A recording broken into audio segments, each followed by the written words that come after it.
আসসালামু আলাইকুম দর্শক, স্বাগত জানাচ্ছি প্যানভিশন টেলিভিশনের নিয়মিত আইন বিষয়ক অনুষ্ঠান আইন জিজ্ঞাসায়। আজকের আলোচনার বিষয়বস্তু হচ্ছে পিআর পদ্ধতিতে জাতীয় নির্বাচন এবং এর সাংবিধানিক সমাধান। প্রিয় দর্শক, আপনারা নিশ্চয় অবগত আছেন, গণতন্ত্রে জনগণের ভোটে হচ্ছে সরকারি ভিত্তি।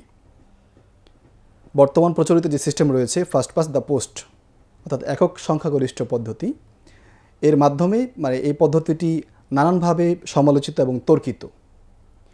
এর মাধ্যমে অনেক প্রশ্নের উদ্ভব হয়, যেমন আসনের সাথে ভোটের অনুপাতের সাথে কি আসন সংখ্যা মেলে, ছোট ছোট যে রাজনৈতিক দলগুলো রয়েছে তারা কি সে আলোকে সংসদে প্রতিনিধিত্ব করতে পারে, এ ধরনের নানান বিতর্কে জন্ম দিয়েছে।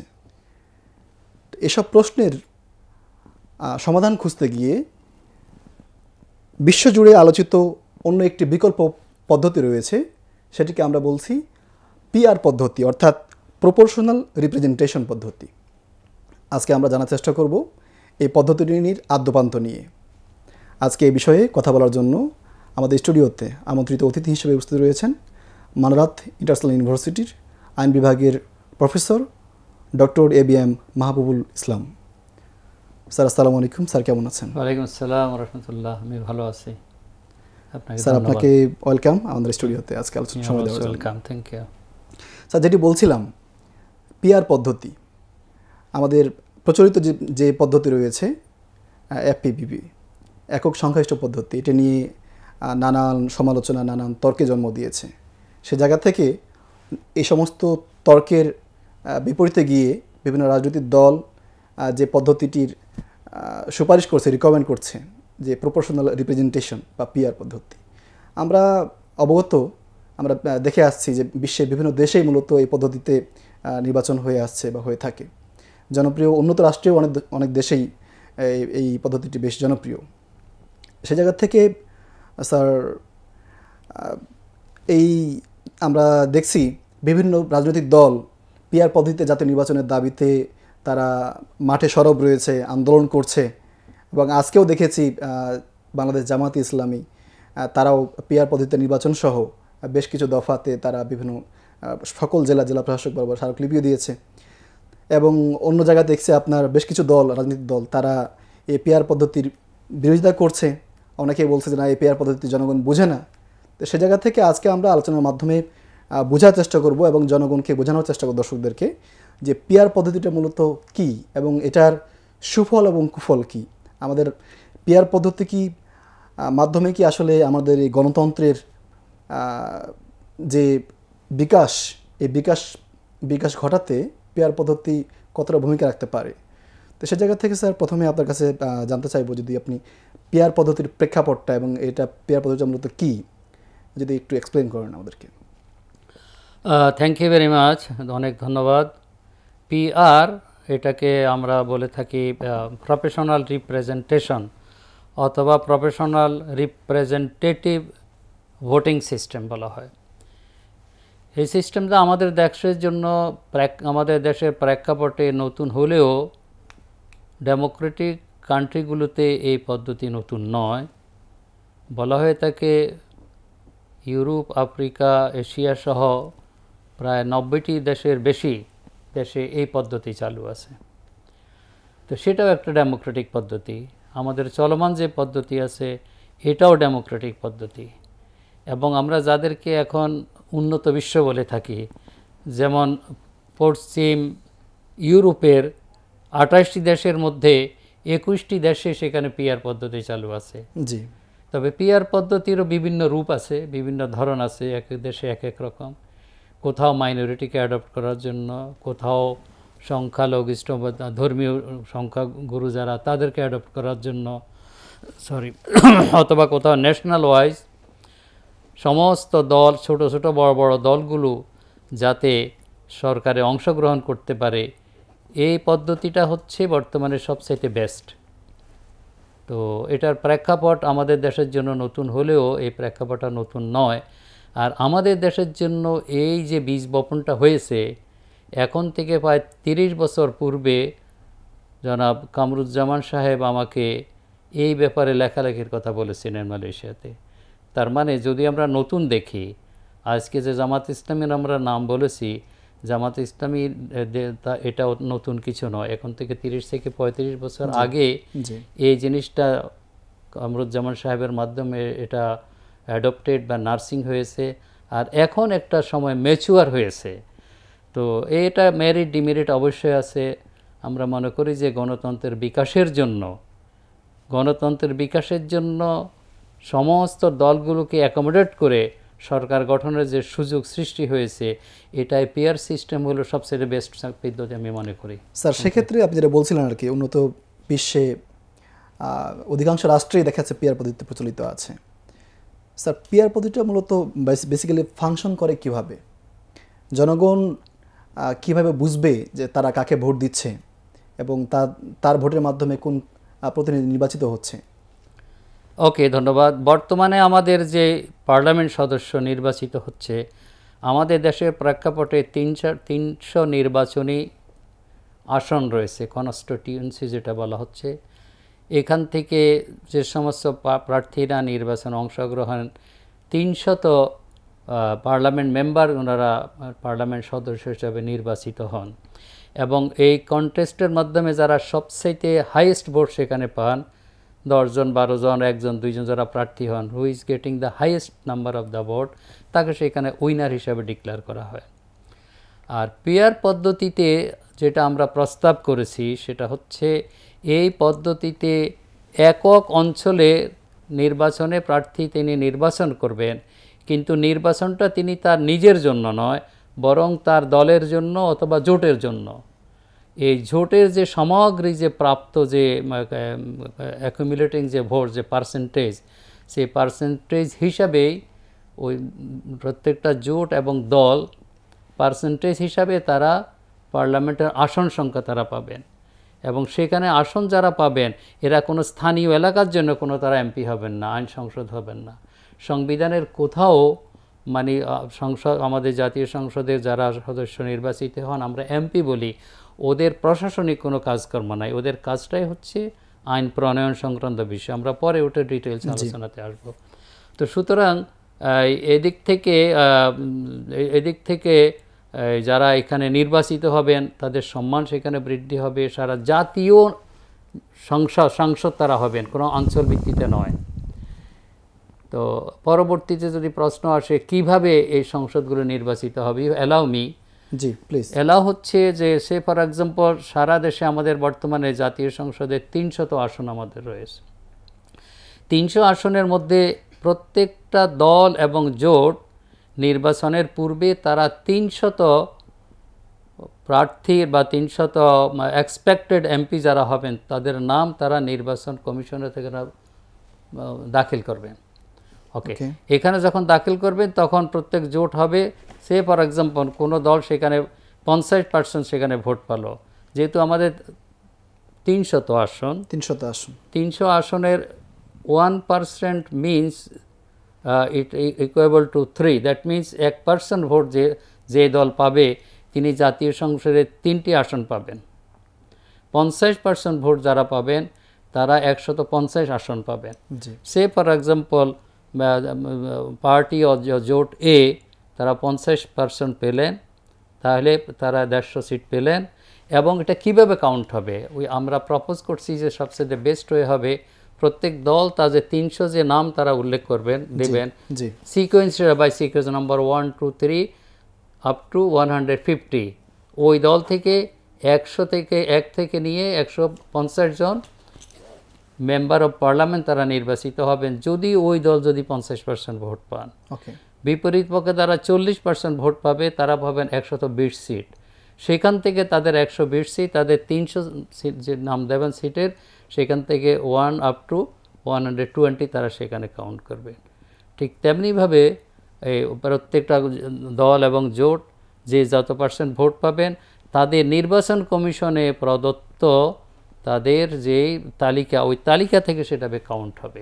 স্যার, তাহলে আপনি যেটা বলছিলেন আপনি যে রাজনৈতিক দল নির্বাচন কমিশনে 300টি আসনের বিপরীতে 300 জন প্রার্থীর তালিকা জমা দিবে, এবং জনগণ যে ভোট দিবে টোটাল ভোটারের কত পার্সেন্ট ওই দল পাচ্ছে That's true. সে আলোকে হচ্ছে আপনার আসন সংখ্যা নির্ধারিত হবে এবং যারা পার্লামেন্ট মেম্বার হবে তাদেরকে নির্বাচিত করার ক্ষেত্রে 1 2 3 এভাবে করে ক্রোনোলজি মেনটেন করে তাদেরকে সিলেক্ট করা হবে।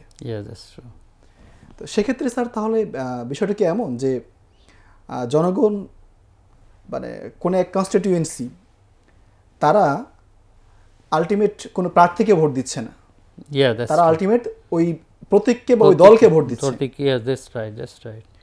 সে জায়গা থেকে ওই দল ভোটারের যত পার্সেন্ট ভোট উইন করবে তার বিপরীতে গিয়ে হচ্ছে আপনার সিট সংখ্যা তারা সিট সংখ্যা ওই অনুপাতে হবে। পাবে। That's true, yes. সেক্ষেত্রে স্যার এখানে যদি আমি একটু বলতে চাই আপনাকে যে তাহলে তো ভোটাররা জানতে পারছে না যে তার আলটিমেট প্রার্থী কে। No, they cannot.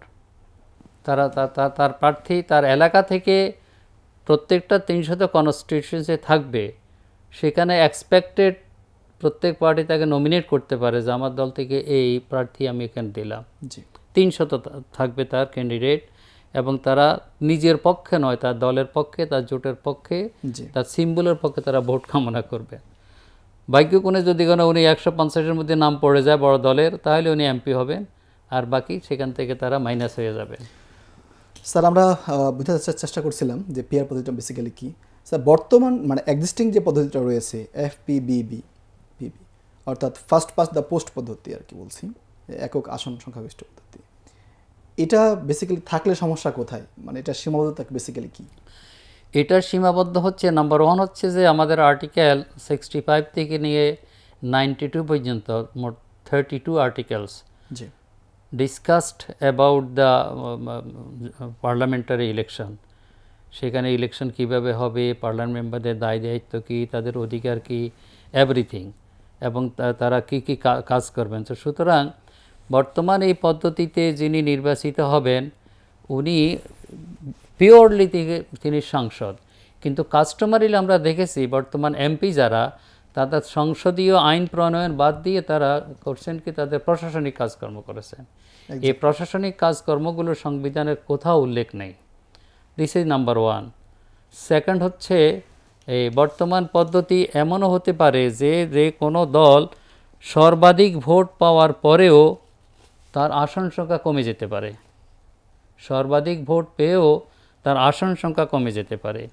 তার একটা উদাহরণ হচ্ছে 1991 সালের নির্বাচনে জামাতে ইসলামী প্রাপ্ত ভোটের পরিমাণ ছিল 12%, আর তার আসন পেয়েছে 18টি। বিপরীত পক্ষে জাতীয় পার্টির প্রাপ্ত ভোট ছিল 11.9%, জামাত ইসলামী থেকে কম, তার আসন হয়ে গেছে 35টি। আচ্ছা, This not just it's a limitation. Yeah. It's a limitation of APB system. Another thing, অনুরূপভাবে 1996 সালে নির্বাচনে 37.44% ভোটের বিপরীতে 186 সিট পেয়ে আওয়ামী লীগ সরকার গঠন করে, আর 33.6% ভোট পেয়ে বিএনপি মাত্র 116টি আসন পেয়ে বিরোধী দলের আসনে তারা বসে। এখন পার্থক্যটা হচ্ছে ভোটের ব্যবধান হলো 3.34% আওয়ামী লীগের সাথে বিএনপির সাথে, আর সিটের সংখ্যা কমে গেল, কত কমে গেল, 70টি সিট ব্যবধান হয়ে গেল। জি, অথচ তাদের সিটের সংখ্যা কমা ছিল মাত্র 9টি। তো সুতরাং এই যে একটা গ্রস ইনজাস্টিস, এই পিআর পদ্ধতির মাধ্যমে এই ইনজাস্টিস থাকবে না। যে পরিমাণ ভোট পাবে, যে তো পার্সেন্ট ভোট পাবে, এই ভোটের মাধ্যমে দাও সেখানে উপকৃত হবে। জি, থ্যাংক ইউ। সেক্ষেত্রে স্যার তাহলে আমরা বুঝতে পারছি যে এখানে ভোটের মাঠে সংখ্যাগরিষ্ঠ দলটাও আপনার সংসদে হয়তো সংখ্যালঘু হতে পারে এক্সিস্টিং সিস্টেমে। টু প্লিজ ইন্টারাপ্ট ইউ, এখানে দেখা যাচ্ছে যে বড় দলগুলোর কথা বললাম, এখন ছোট ছোট যে দলগুলো তাদের তো পার্লামেন্টে যাওয়ার কোনো সুযোগই হচ্ছে না। সে বড় দুই দল কেউ পেলো 50%, কেউ পেয়ে গেল 40%, বাকি দেখা যায় 10% ভোট ছোট ছোট দলগুলোর মধ্যে ভাগ হলো। তো এই ভাগগুলো যদি 1-2 লক্ষ ভোট পেলো, ছোট ছোট দলগুলো পাচ্ছে সেখানে 50-60 হাজার বা আরও কম। এদের মধ্যে অনেক যোগ্য লোক আছে, অনেক যোগ্য, অনেক প্রতিভাবান আছে, কিন্তু পার্লামেন্টের ধারে কাছে যাওয়ারও তারা সুযোগ হচ্ছে না। এই পিআর পদ্ধতির মাধ্যমে তারা যদি জোটের মাধ্যমে বা নিজের দলের মাধ্যমে যদি তারা ভালো করতে পারে, they also will have the chance to go to the parliament, এবং এতে করে তাদের নেতৃত্ব এবং তাদের যোগ্যতা দ্বারা দেশ এবং জাতি উপকৃত হবে। স্যার, তাহলে এখানে যে সমস্ত ছোটো ছোটো দল আছে তাদের এই এক্সিস্টিং সিস্টেমে পার্লামেন্টারি প্রতিনিধিত্ব করার সুযোগ কম, যেটা আমরা দেখে আসছি। যে সমস্ত ছোটো ছোটো দলগুলো রয়েছে তাদের হয়তো কোনো একটা কনস্টিটিউয়েন্সিতে আপনার মেজরিটি সাপোর্টার নাই, ফলে দেখা যাচ্ছে তারা সংসদে প্রতিনিধিত্ব করার সুযোগ পাচ্ছে না, কিন্তু তাদের সারা দেশে ছড়িয়ে ছিটিয়ে তাদের সমর্থক, তাদের কর্মী রয়েছে। সেক্ষেত্রে তারা যদি সারা দেশের টোটাল ভোটারে যদি 2% তারা হচ্ছে আপনার ওন করতে পারে, সেক্ষেত্রে হয়তো 2% হলে আপনার সেক্ষেত্রে 6টি আসন পাবে। তো স্যার, এখানে আরেকটি বিষয়, তাহলে আমরা বুঝতে পারলাম যে বর্তমান যে এক্সিস্টিং যে সিস্টেমটা রয়েছে এটার বেশ কিছু সীমাবদ্ধতা রয়েছে, এবং এটির আপনি যেটা বলছিলেন যে এটি অপেক্ষা কেন আসলে পিআর পদ্ধতিটা বেটার হবে। সেক্ষেত্রে স্যার, পিআর পদ্ধতিটা বেসিক্যালি যদি একটু আমরা উন্নত বিশ্বে বলি বা বহির্বিশ্বে বলি, যে বহির্বিশ্বে পিআর পদ্ধতির প্র্যাকটিসটা সম্পর্কে আপনি একটু বলতেন। পিআর পদ্ধতির অ্যাজ আই সেড, আমরা লিটারেচার ঘাটলে দেখা যাবে যে সেখানে এক এক দেশের প্রেক্ষাপট এক এক রকম, আর এক এক দেশের মানে অবজেক্টিভসও ভিন্ন রকম। অ্যাজ আই সেড আর্লিয়ার, কোনো দেশে সংখ্যালঘুদেরকে অ্যাডপ্ট করার জন্য ওই ব্যবস্থা করা হয়েছে, কোথাও মাইনরিটি যে ধর্মীয় গ্রুপ আছে তাদেরকে অ্যাডপ্ট করার জন্য সেটা করা হয়েছে।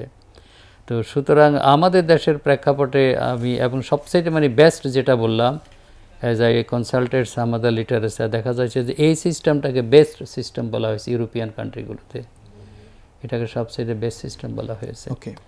আমাদের 71 সালের পূর্বে পাকিস্তান পিরিয়ডে নন মুসলিমদের জন্য এরকম একটা প্রস্তাব ছিল যে মাইনরিটি ভিত্তিতে তাদের একটা নির্বাচন হোক। তখন আমাদের দেশে প্রায় 15% মাইনরিটি নন মুসলিম মনে করা হতো, but they do not agree, তারা এগ্রি করেনি। এগ্রি করলে তারা এর থেকে আমার বেনিফিট হতো। 15% মানে তারা কোনো রকম পরিশ্রম ছাড়াই তারা 45 পার্লামেন্টারি সিট তারা পেয়ে যেত। আমার মনে এখন সবার ম্যাচিওর হয়েছে, এটা আমাদের লোকজন এখন বোঝার চেষ্টা করেছে। এতে করে আমার মনে হয় জাতি, ধর্ম, ছোট বড় সকল পার্টি এখান থেকে উপকৃত হবে। স্যার, যেটি বলছিলেন আপনি পিআর পদ্ধতির ধরন সম্পর্কেগুলো একটু বলছিলেন, যে আমরা স্যার দেখছি যে পিআর পদ্ধতির ধরন বেশ কয়েকটা ধরন আছে, যেমন পার্টি লিস্ট পিআর। এখানে দলগুলোর প্রার্থী তালিকা দেয় এবং ভোট ভিত্তিক দল হয়, যেমন নেদারল্যান্ডসে, ইসরায়েল, এই ধরনের বেশ কিছু উদাহরণ আছে। এরপরে আমরা দেখে আসছি যে মিক্সড মেম্বার পিআর, কিছু আসন সরাসরি ভোটে এবং কিছু আসন আপনার আনুপাতিকভাবে নির্ধারিত হয়, সেক্ষেত্রে আপনার জার্মানিতে এবং নিউজিল্যান্ডে এই প্র্যাকটিসটা রয়েছে। এরপরে সিঙ্গেল ট্রান্সফারেবল ভোট, ভোটাররা তাদের পছন্দক্রমে প্রার্থী নির্ধারণ করে। স্যার, যদি আমরা একটু জানতে চাই যে বিশ্বের কোন কোন রাষ্ট্রগুলিতে বেসিক্যালি এই পিআর ফাংশনটা মানে বেটারলি হয়েছে, কোন কোন জায়গাতে সফল হয়েছে পিআর ফাংশন?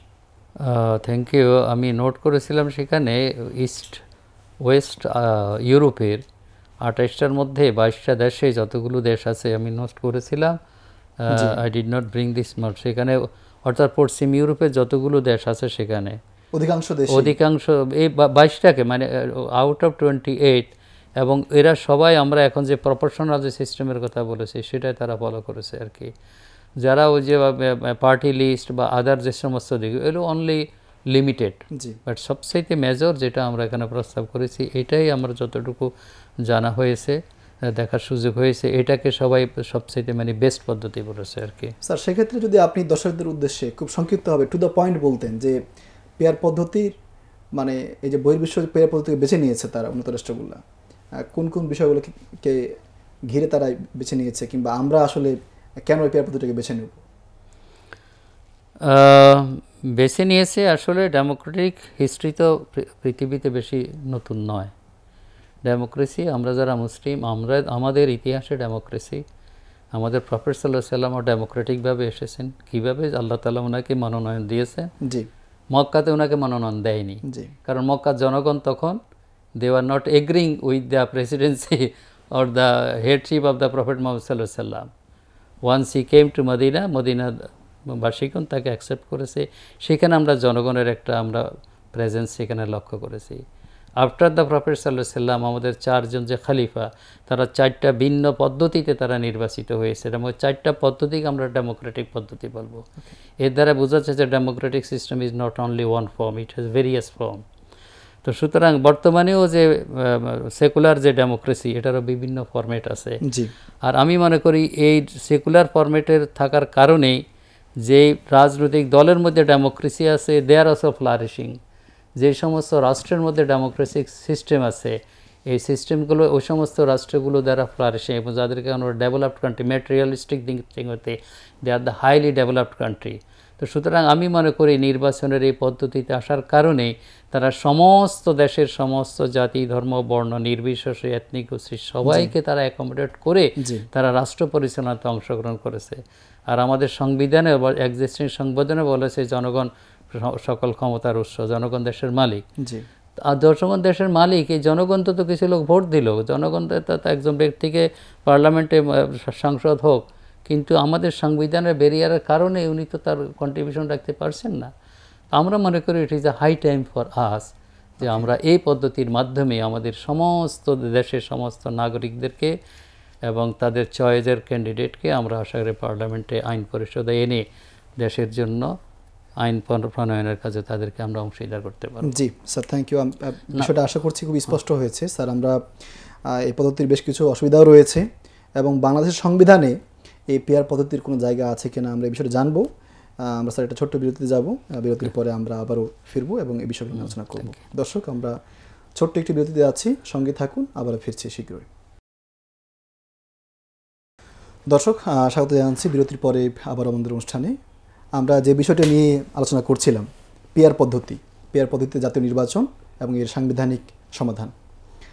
আমরা ইতিমধ্যে পিআর পদ্ধতির কেন প্রয়োজন বা পিআর পদ্ধতির প্রেক্ষাপট কী, উন্নত বিশ্বে পিআর পদ্ধতির প্র্যাকটিস এবং বর্তমান যে প্রচলিত পদ্ধতি রয়েছে এই পদ্ধতি নিয়ে আমরা আলোচনা করছিলাম। আমরা আমাদের অতিথির কাছে আবার চলে যাচ্ছি। স্যার, আমরা পিআর পদ্ধতির বিভিন্ন বিষয় নিয়ে আলোচনা করছিলাম। সেক্ষেত্রে এই যে পিআর পদ্ধতিকে আমরা বলছি বেশ জনপ্রিয় পদ্ধতি এবং এটির মাধ্যমে গণতন্ত্রের বিকাশ সহজে সাধন হবে, স্যার এটিরও তো নিশ্চয়ই কোনো লিমিটেশন আছে পিআর পদ্ধতির। সেক্ষেত্রে পিআর পদ্ধতির আসলে মানে অসুবিধাগুলো কী কী বলে আপনি মনে করছেন? অনেক ধন্যবাদ, thank you very much once again. It's a burning question, যেটা আমরা আমাদের দেশের প্রেক্ষাপটে আলোচনা করেছি। আমাদের যে সংবিধান সংশোধনী কমিটির যে আলোচনা হচ্ছে, এই কমিটিতে দেখা যাচ্ছে যে এই বিষয়টা একটা ডেডলক অবস্থাতে আছে। জি, বলা যায় যে জাতীয়ভাবে বা দুই ভাগে বিভক্ত হয়ে আছে, পিআরের পক্ষে এবং বিপক্ষে। যারা পক্ষে বলেছেন তাদের তো যুক্তি অবশ্যই আছে। আমরা যে কথাগুলো বললাম এগুলো মূলত তাদেরই কথা। আর যারা এটাকে অপোজ করেছেন, এই অপোজ করার জন্য তাদের কিছু সার্কাস্টিক কথাবার্তা আছে। একটা হচ্ছে যে এটা সময় উপযোগী না বা আমরা বলছি না, কিন্তু আমরা দেখি যে আমাদের বিপক্ষ দলের নামে বলা যায় বাংলাদেশ জাতীয়তাবাদী দলের আমাদের একজন মান্যবর পার্সন, তিনি সার্কাস্টিক বলেছেন এই পিআর পদ্ধতি এটা কি, এটা খাওয়ার জিনিস না মাথায় দেওয়ার জিনিস। এই তাদের মতো একটা বিএনপির মতো একটা বড় দলের পক্ষে এই জাতীয় কথা বলাটা আসলে দলের ভাবমূর্তিকে আসলে নষ্ট করে। জি, কত কঠিন কঠিন জিনিস। কারণ অ্যাজ উই সেড দ্যাট আমাদের 193টা দেশের মধ্যে যদি 90 ওভার কান্ট্রি যদি পিআর সিস্টেম হয়ে থাকে, তার মধ্যে অনেক দেশে তো ডেমোক্রেসি নেই। তাহলে অর্ধেক দেশে তারা দেখা যাচ্ছে যে আমাদের প্রায় half of the countries of the world তারাই পিআর পদ্ধতিতে অবস্থান করছে। এটা ডেমোক্রেটিক পদ্ধতি। এখন যারা আমাদের দেশে রাষ্ট্র পরিচালনা ছিল, আগামী দিনের রাষ্ট্র পরিচালনার জন্য প্রত্যাশী, তারা যদি কথা বলে যে এটা আসলে এটা তারা বুঝে না, এটা আমার মনে হয় তাদের দলের সাথে যায় না এবং জনগণকে বোকা বানানোর সামিল, নাম্বার ওয়ান। সেকেন্ড হচ্ছে যেটা আমরা ফিল করি কেন তারা সেটাকে অপোজ করছে। এক নম্বর কথা হচ্ছে যে এটা পিওরলি একটা ডেমোক্রেটিক সিস্টেম, যেখানে প্রত্যেকটা জনগণ সেখানে অংশগ্রহণ করবে।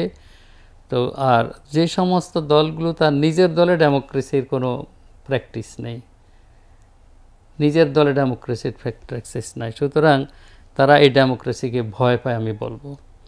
কারণ এই পদ্ধতির মাধ্যমে নির্বাচন কমিশনে তাদের 300 আসনের বিপরীতে 300টা নাম সেখানে তাদেরকে দিতে হবে। জি। তো সুতরাং যেই দলের বা জোটের এক এক আসনে তাদের অনেক প্রার্থী, কয়েক হাজার তাদের প্রার্থী, এক আসনে যদি 5 জন করে ধরা হয় তাহলে কত প্রার্থী।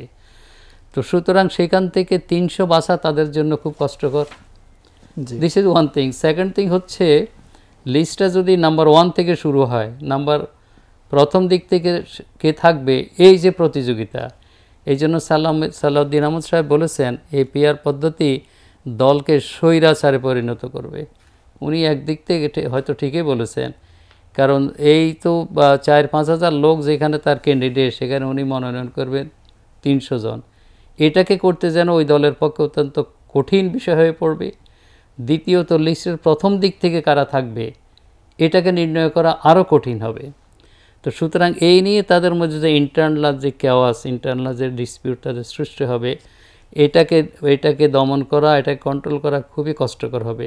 এই জন্য সম্ভবত তিনি বলেছেন দলকে তখন মানে কঠোর হতে হবে, দলকে তখন স্বৈরাচারের ভূমিকা আসতে হবে। তার মানে don't want to listen anyone. আমি যা করেছি কেন্দ্রে বসে সভাপতি সেক্রেটারি মিলাই, এই দিক থেকে হয়তো তিনি বলেছেন যে দলকে স্বৈরতন্ত্রে পরিণত করবে। তো সুতরাং আমার মনে হচ্ছে এটাই তাদের জন্য বড় প্রসেস। সেকেন্ড হচ্ছে পার্লামেন্ট মেম্বার হওয়ার কারণে এলাকাতে তার কোনো নেতৃত্ব থাকবে না, তিনি হবেন জাতীয় বিধায়ক। তো সুতরাং এলাকাতে এখন গিয়ে যে এমপি যারা মেম্বার অফ পার্লামেন্ট, তারাই হচ্ছে যেন সবচেয়ে গুরুত্বপূর্ণ ব্যক্তি ওই এলাকার। তিনি ওই এলাকার প্রশাসক, তার কাছে যত দাবি দেওয়া, যত রকমের কিছু খাল খনন, তারপরে পুকুর খনন, তারপরে রিলিফ থেকে সব কিছু তিনি দিচ্ছেন। অথচ সংবিধানের কোথাও, আমাদের সংবিধানের এই আপনার 5ম ভাগের যে আইনসভাতে আমাদের এখানে 32টি আর্টিকেল আলোচনা করা হয়েছে, এর কোথাও এমপির প্রশাসনিক কোনো ক্ষমতার কথা বলা হয়নি। অথচ এই পিআর পদ্ধতির মাধ্যমে তাদের এই প্রশাসনিক ক্ষমতাটা সেখানে অবসান ঘটবে। এই সমস্ত ভয়ের কারণেই এত কাজ করলাম, পারলাম, নিজ এলাকায় লিডার হতে পারবো না, এই ভয়েই তারা এর থেকে দূরে থাকছেন। বিষয়টা কি এমন যে যারা এই পিআর পদ্ধতিতে যারা দেখা যাচ্ছে আপনার দল কর্তৃক নমিনেটেড হবে, যারা ক্রনোলজিক্যালি প্রথম সারিতে থাকবে, যাদের তালিকাটা, এই তালিকা নির্বাচন কমিশন কি নির্বাচনের আগেই প্রকাশ করতে বাধ্য, নাকি হচ্ছে এটা তাদের হিডেন লাগবে? আই ফিল যেহেতু আমাদের এটা কেন ল অ্যাডপ্টেড হয়নি, ইট ইজ বলে আন্ডার ডিসকাশন ইয়েট, এটা আমার মনে হয় হিডেন থাকাটাই বেটার হবে। যদি হিডেন না রাখা হয় তাহলে যারা মনে করবে যে আমি 40% 50% পাবো, এরপরে মনে হয় যে আমি তো বাদ, আমার পজিশন আর আমি যেতে পারতেছি না, তাহলে উনি কোনোভাবেই তখন আর দলের জন্য সেখানে আর কাজ করবেন না। তখন ওনার দল শুধু ক্ষতিগ্রস্ত হবে না, রাজনৈতিক নেতৃবৃন্দের মধ্যে তাদের ইফিসিয়েন্সি যখন সৃষ্টি হবে, এটা তো দেশ এবং জাতীয় উপকৃত হবে। আমরা চাই সবাই ময়দানে অ্যাক্টিভ থাকুক, এটাই হলো রাজনীতির সৌন্দর্য।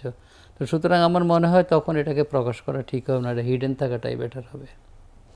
স্যার, বাংলাদেশের সংবিধানে পিআর পদ্ধতির কি আসলে কোন জায়গা আছে? অর্থাৎ আমরা তো দেখে যাচ্ছি সংবিধানের 65(1)-এ বলা হচ্ছে যে সংসদ সদস্যগণ সাধারণ নির্বাচনের মাধ্যমে নির্বাচিত হবে। তো সেক্ষেত্রে এখানে কোন স্পেস আছে কিনা, এটা কি মনে করেন? সরাসরি যেহেতু এটার কোনো স্পেস নাই, এটা প্রতিবন্ধকতা নয়, বাধাও নেই।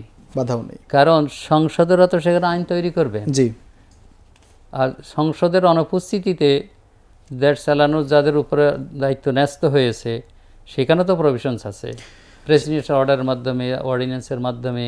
এখন আবার আমাদের যে বর্তমান যে তত্ত্বাবধায়ক সরকার আছে তাদেরকে অথরিটি দেওয়া হয়েছে, দে আর এম্পাওয়ার্ড টু ডু ইট। সুতরাং আর্টিকেল 65 সাবসেকশন 1-এ যেটা বলা হয়েছে, সেটা বলা হচ্ছে যে দেশে একটা জাতীয় সংসদ থাকবে। তো এই জাতীয় সংসদ কীভাবে থাকবে? আমার মনে হয় there is a ample avenues to come up with new law. আমরা যদি মনে করি যে এই পিআর সিস্টেমটা বর্তমান ডেমোক্রেটিক সিস্টেমের সাথে আরও প্রগ্রেসিভ, জনকল্যাণ, তাহলে এই সংবিধান কোনো ব্যারিয়ার নাই। অর্থাৎ স্যার এখানে যেমন নির্বাচন কমিশন আইন এবং ভোট গ্রহণ যে পদ্ধতি, এটি সংশোধন এখানে আসতেই পারে এবং এই আসার মাধ্যমে এটা নির্ধারণ হবে আসলে।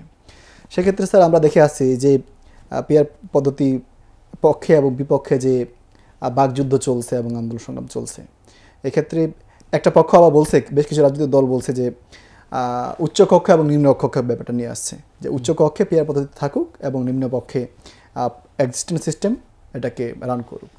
সেক্ষেত্রে মানে গণতন্ত্রের জন্য কোনটি বেটার বলে আপনি মনে করছেন? আমি মনে করি দুটো কক্ষেই থাকা উচিত। উচ্চ কক্ষ যেটা আমাদের দেশের জন্য এটা একটা নতুন মডেল। জি। আর সাধারণত এক কক্ষ বিশিষ্ট যে সমস্ত দেশ, ওগুলোতে খুব কোন কোন দেশে আছে উচ্চকক্ষ আমার খুব একটা আইডিয়া নেই, থাকলেও থাকতে পারে।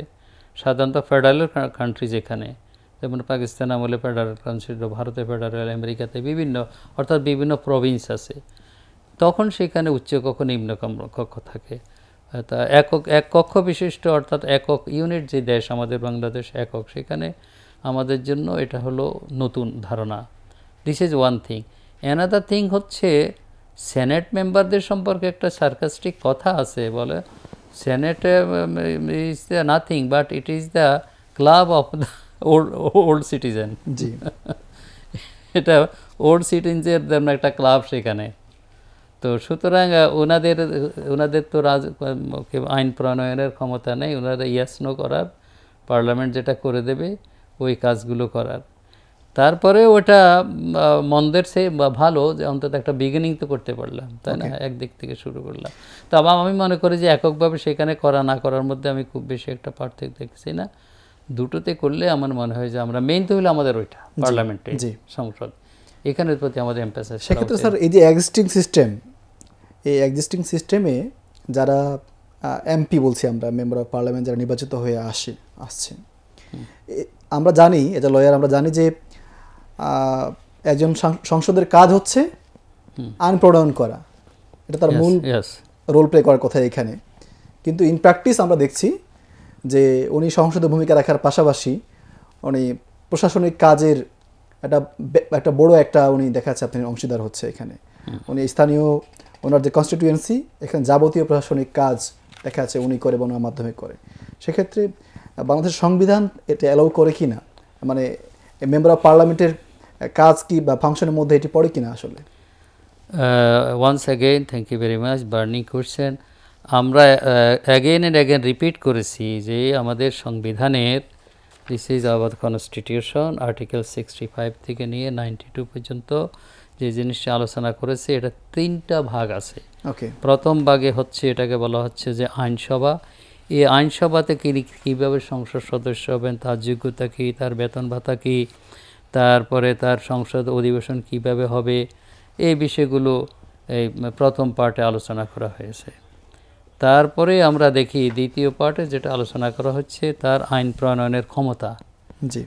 যে 80 থেকে নিয়ে আমরা দেখি 92 পর্যন্ত যে ধারাগুলো, সেখানে আইন প্রণয়ন এবং অর্থ সংক্রান্ত যে পদ্ধতি, এই পদ্ধতি নিয়ে তিনি ডিল করবেন। প্রথম পাশে কীভাবে তার যোগ্যতা কী, তার দায়িত্ব কী, অধিকার কী, সংসদে তারপরে ইমিউনিটি, দায় মুক্তি, এই সমস্ত বিষয়গুলি। সংসদের স্পিকার নির্বাচিত হবে, তিনি স্পিকার হইতে পারেন, ভাগ্য গুণে হলে তিনি প্রধানমন্ত্রী হয়ে যেতে পারেন ফ্রম দ্য এমপি। আর 80 থেকে নিয়ে আমরা দেখি 92 পর্যন্ত যে ধারাগুলো এখানে বলা হচ্ছে তার হলো legislative and financial procedure matter. Purely তখন তিনি এখানে আইন প্রণয়নের কাজে তিনি আত্মনিয়োগ করবেন।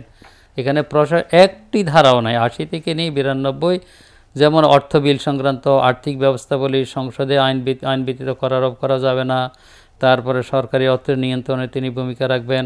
প্রজাতন্ত্রের সরকারি হিসাবে প্রদত্ত অর্থ, বার্ষিক আর্থিক বিবৃতি, এই জাতীয় সম্পর্ক, অতিরিক্ত মঞ্জুরি, ঋণ হিসাব ইত্যাদি, অর্থাৎ আর্থিক যে সমস্ত লেনদেন, অনেক কাজ তাকে অনেক পড়াশোনা করতে হবে, অর্থ ব্যবস্থা জানতে হবে, দেশের সম্পূর্ণতার রাজনৈতিক এবং জুডিশিয়াল সিস্টেম তাকে জানতে হবে।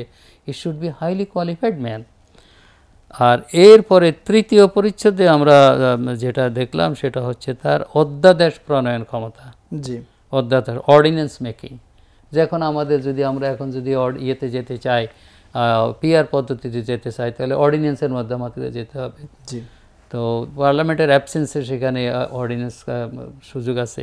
এই যে আমরা 3টা অনুচ্ছেদে আমরা দেখেছি 32 আর্টিকেলস বা অনুচ্ছেদ, সেখানে এমপি মহোদয়ের প্রশাসনিক কোনো ক্ষমতা নাই, অথচ প্রথাগতভাবে কাস্টমারি হোক যেভাবে অথবা গায়ের জোরে হোক এমপি সাহেবেরা এখন সমস্ত প্রশাসনিক কাজকর্ম করে বেড়াচ্ছেন।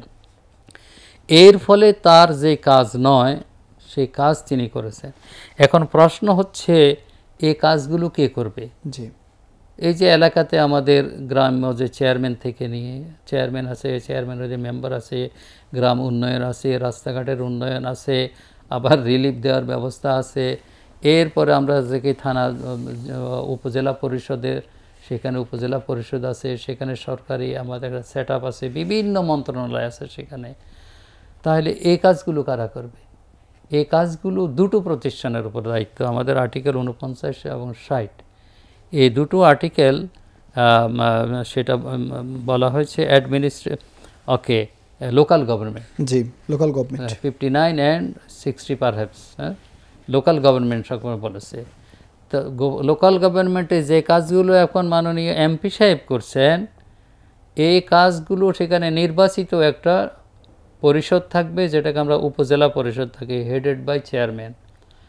আমাদের পৌরসভা হলে মেয়র, সিটি কর্পোরেশন হলে মেয়র, তারপরে তাহলে আপ হলো আমাদের ডিসি থেকে নিয়ে তারা ডিস্ট্রিক্ট কর্পোরেশনগুলো তার অধীনে অ্যাডমিনিস্ট্রেটিভ কাজগুলো করবে।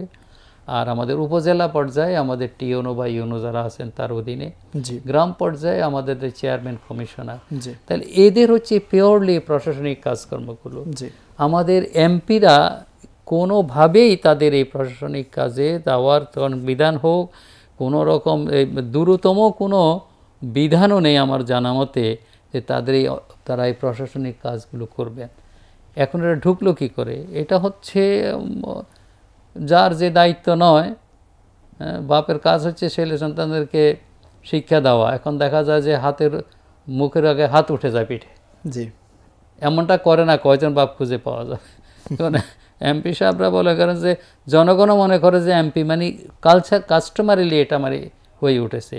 তো আমার এখানে এই ব্যাপারে কনক্লুশন হলো, এই পদ্ধতির মাধ্যমে আমাদের এমপি সাহেবেরা 1 নম্বরে তার দায়িত্ব পালনে তিনি সেখানে তিনি ব্যর্থ না, তিনি দায়িত্ব পালন করছেন না, এটা তার দায়িত্বহীনতা। আচ্ছা, দ্বিতীয় হচ্ছে যে এই অবস্থার কারণে একজন এমপিকে আমরা যে সাংসদ হিসাবে আইনজ্ঞ হিসাবে বিধায়ক হিসাবে দেখতে চাচ্ছি, তিনি সেই যোগ্যতা অর্জন করতে পারছেন না। সুতরাং দেশ এবং জাতির সাথে তিনি সেখানে সুআচরণ করছেন না। অন্য কথা বলতে গেলে সেটা জাতির সাথে তার একটা প্রতারণা, কারণ কোনোভাবে এটা তার দায়িত্ব নয়। তাহলে তার খেদমত থেকে, তার জ্ঞান থেকে দেশ এবং জাতি আমরা বঞ্চিত হচ্ছি। তিনি যদি এই কাজগুলো করতে পারতেন, আমাদের দেশে আমরা প্রুডেন্ট যোগ্যতা সম্পন্ন আমরা সাংসদ পেতাম, আমাদের দেশ উন্নয়নের আমরা থর করে আমরা এগিয়ে যেতে পারতাম।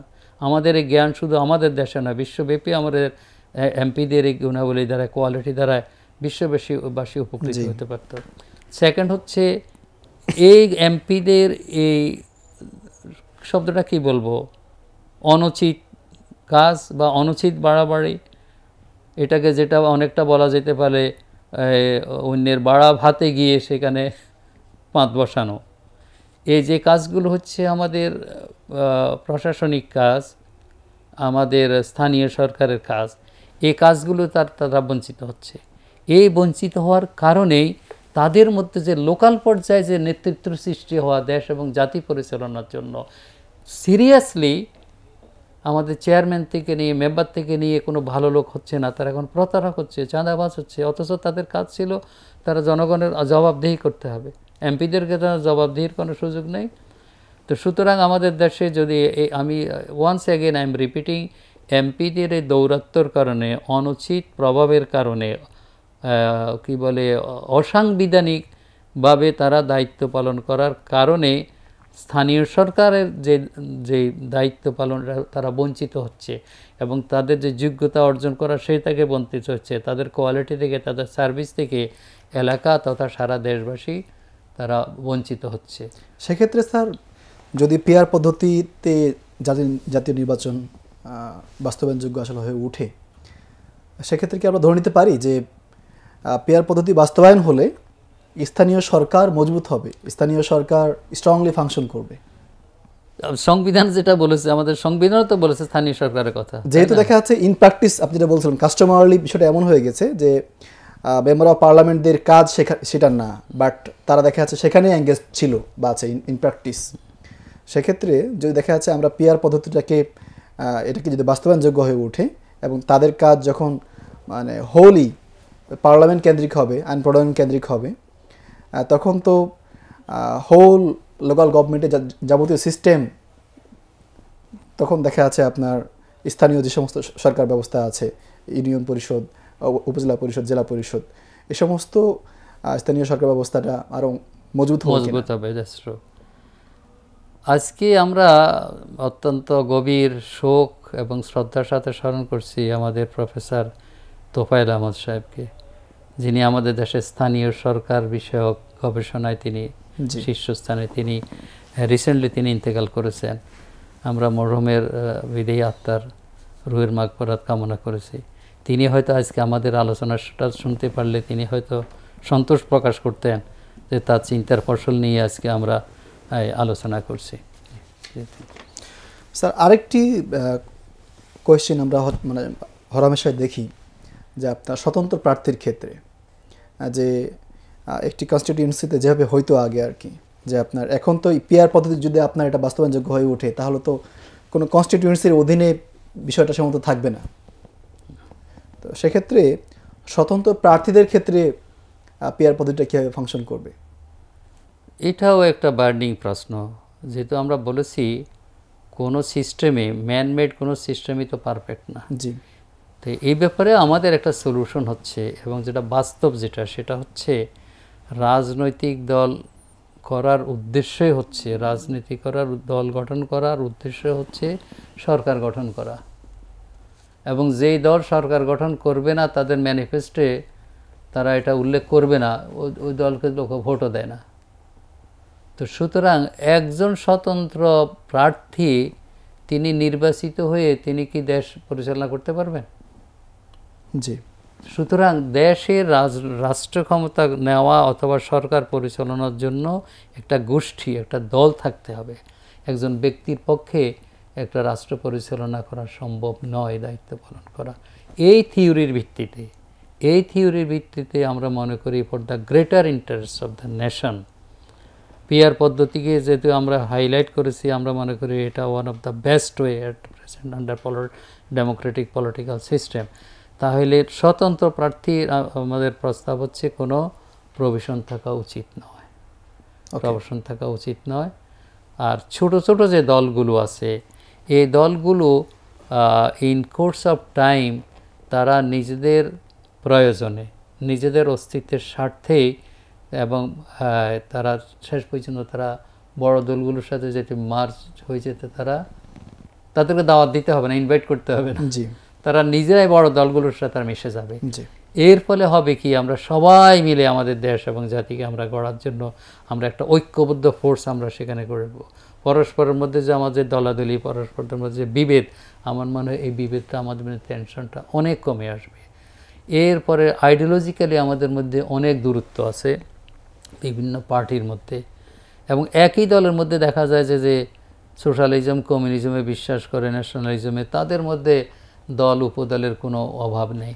এই সমস্ত দলগুলোও তখন কি করবে, যদি সেখানে জোটের মাধ্যমে নির্বাচন হয়, দলের মাধ্যমে ধীরে সুস্থে তাদের মধ্যে হানাহানি কমে যাবে। তুমি দলের সাথে না মিশতে পারলে okay, go other work, okay, leave the politics করতে হলে তোমাকে মানে শৃঙ্খলার মাধ্যমে আসতে হবে। তাহলে বিশৃঙ্খলার জন্য এমন একটা নিয়ম হওয়া দরকার। স্বতন্ত্র প্রার্থী হবে না, কোনো দল উপদল, সেখানে যে কোনো অপদল যদি সেখানে থাকে তা তো নির্বাচনে নিবন্ধন নয় সেখানে। আমি মনে করি ওভারঅল এই সিস্টেমটা যদি আমরা এটা সফল হই, আমার মনে হয় it is a good turning point যে আমরা ট্রুলি আমরা ডেমোক্রেটিক কালচারের দিকে আমরা এগিয়ে যেতে পারি। আমরা আলোচনার একদমই শেষ প্রান্তে চলে এসেছি স্যার। আপনি কি মনে করেন যে এই পিআর পদ্ধতিতেই গণতন্ত্রের পূর্ণতা সম্ভব? অ্যাজ আই সেড, গণতন্ত্র তো বিভিন্ন রূপ আছে। জি। তো বর্তমান যে রূপটা, এটা প্রতিটা জনগণের ভোটের মাধ্যমে, লোকাল গভর্নমেন্ট থেকে সেন্ট্রাল গভর্নমেন্ট ভোটের মাধ্যমে এটা নির্বাচিত হবে। তো তার মানে প্রত্যেকটা নাগরিকের ভোটের মূল্য সমান। তো এই যদি আমরা ভোটের মূল্যটাকে যদি আমরা সমান হিসাবে যদি ট্রিট করতে পারি, তার মানে প্রত্যেকটা নাগরিক সমান, এটাকে যেমন নার্সিং করতে পারি ফর লং রান, আমার মনে হয় যে আমরা দেশটাকে আমরা সুন্দরভাবে ইনশাল্লাহ গড়ে তুলতে পারবো বলে আমার দৃঢ় বিশ্বাস। কারণ ডেমোক্রেসি, ইসলাম আর ডেমোক্রেসি এক এবং অভিন্ন, আমি রিপিট করেছি। আমাদের মধ্যে অতি উৎসাহী কিছু আলেম স্কলার আছেন যারা ইসলামী ডেমোক্রেসির কথা বিশ্বাস করেন না। তাহলে ডেমোক্রেসি না থাকলে সরকারে কিভাবে আসবেন? তাকে চোরাপথে আসতে হবে, চোরাপথে আসার কোনো সুযোগ নেই। এই দিক থেকে আল্লাহর রাসূলের একটি হাদিস আমরা স্মরণ করে দিতে চাচ্ছি। একজন সাহাবী রিপোর্ট করেছেন যে পরামর্শ করার ক্ষেত্রে আল্লাহর রাসূলের চাইতে অগ্রবর্তী আর কাউকে দেখা যায়নি। Once Prophet sallallahu alaihi wasallam was directly guided by Allah subhanahu wa ta'ala. He was not in need of the consultation despite the fact.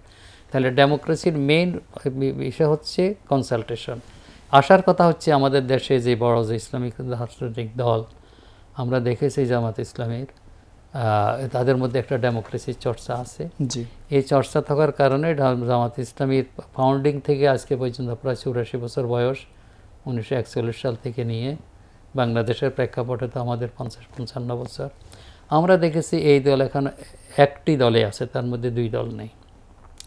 তার মানে পিওরলি সেখানে ডেমোক্রেটিক চর্চার মাধ্যমে আমরা ব্রিটেনের অবস্থা দেখি, আমেরিকার অবস্থা দেখি, ইভেন সমকালীন আমরা ইরানের অবস্থা দেখি। আফটার রেভলিউশন এই ডেমোক্রেটিক প্রসেস থাকার কারণেই ইরান এতদিন তাদের রেভলিউশনারি গভর্নমেন্ট ধরে রাখতে পেরেছে।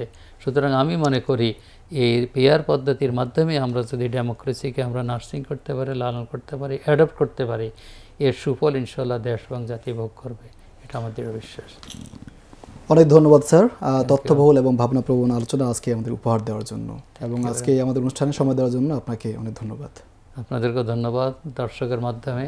আসসালামু আলাইকুম ওয়া রাহমাতুল্লাহ। জি দর্শক, আমরা আজকে পর্বে দেখলাম পিআর পদ্ধতি শুধু ভোট গ্রহণের একটি কৌশলই নয়, বরং এটি রাজনৈতিক সংস্কৃতির পরিবর্তনের একটি চিন্তা, যেখানে গণতন্ত্রকে আরও বেশি অন্তর্ভুক্তিমূলক হতে পারে, যেখানে প্রতিটি ভোটের মূল্য সমান, যেখানে ছোট ছোট দলগুলি সংসদে প্রতিনিধিত্ব করার সুযোগ পায়। তবে এই পিআর পদ্ধতি বাস্তবায়নের আগে প্রয়োজন রাজনৈতিক ঐক্যমত, প্রয়োজন সাংবিধানিক সমন্বয়। তা প্রিয় দর্শক, প্রশ্নটি হয়তো এখানেই, আমরা কি শুধু গণতন্ত্রকে একটি প্রক্রিয়ার মধ্যেই সীমাবদ্ধ রাখবো, নাকি মানসিকতায় পরিবর্তন নিয়ে আসবো? আজকের পর্বের এটি হোক সার কথা। আমি আমানুল্লাহ আল জিহাদি আদিব আপনাদের আজকের অনুষ্ঠান থেকে এখানে বিদায় নিচ্ছি। আল্লাহ হাফেজ।